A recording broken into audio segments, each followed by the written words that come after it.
What is up, guys? Welcome back to the channel and welcome to a brand new video. Now today we're doing something interesting. As you can see behind me, we have the Golf 7.5 GTI and we're going to be discussing the ownership experience of this particular car. So that's the main focus of today's video. So we'll also be discussing pricing on these and why I think this is the sweet spot to go for in terms of the current latest generation Golf GTIs, that is the Mark 7, 7.5 and the latest generation 8. So we'll be talking pricing and also delving into stuff like common problems on these, if there are any, which you'll find out in the video. And yeah, big thanks to the owner of this car for bringing it out here, and I really do hope you guys enjoy this one. Let's get right into it.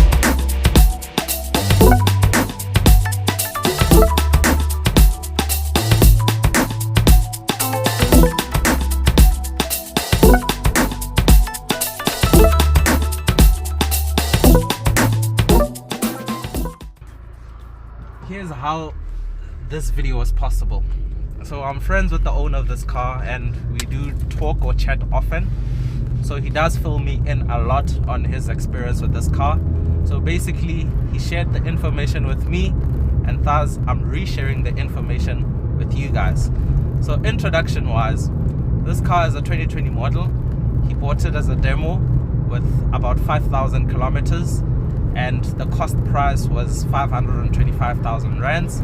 When you translate that into finance, it costs about 11,500 rands.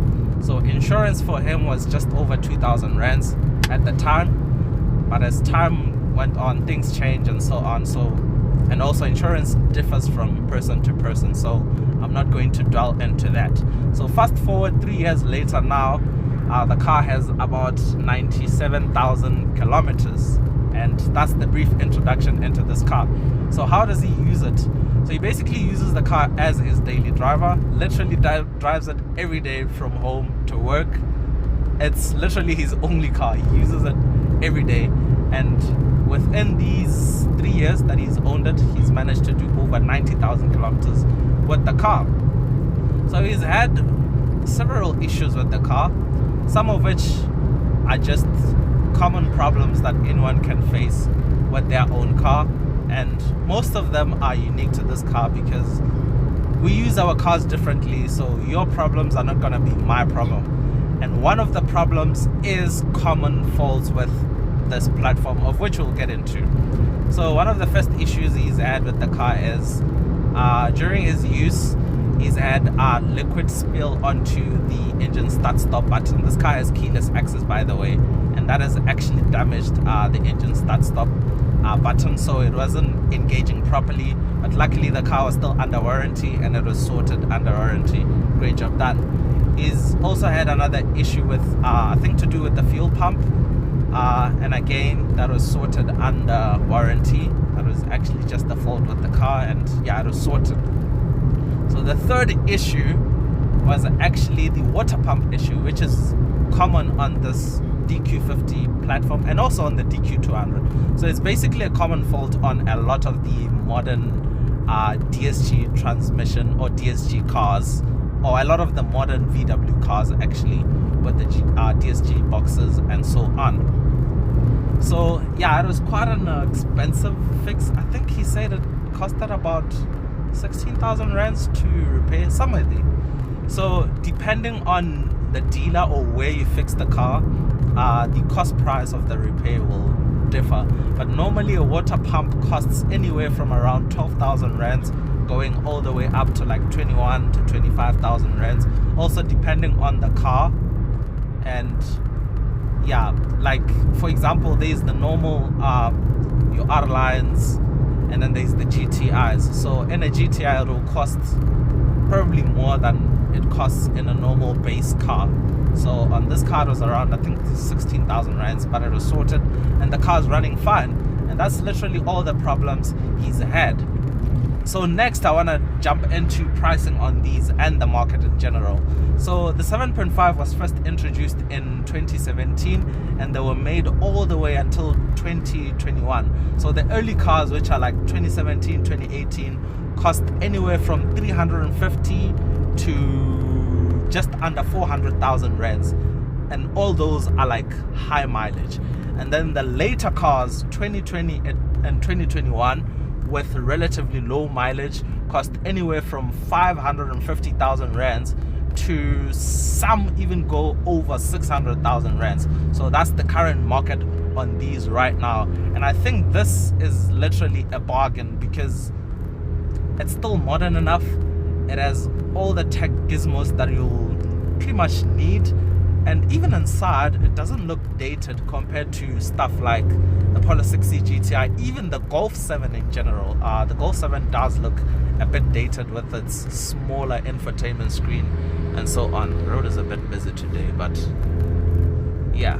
So this is the sweet spot because of how it's priced and the level of performance. I mean, this still has the engine we all know, the EA AAA 2-liter turbo 4-cylinder, 169 kilowatts, 350 newton meters of torque. Being a DQ250 platform, it has a 6-speed dual clutch transmission. So obviously there's also the new Mark 8, and base price on those last time I checked was around 680,000 rands, maybe even 700,000 rands now.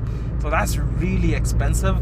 And what you gain with the Mark 8 is obviously it's a newer car, so warranty and service plans, all those things, but you can still get these with warranty, the later cars.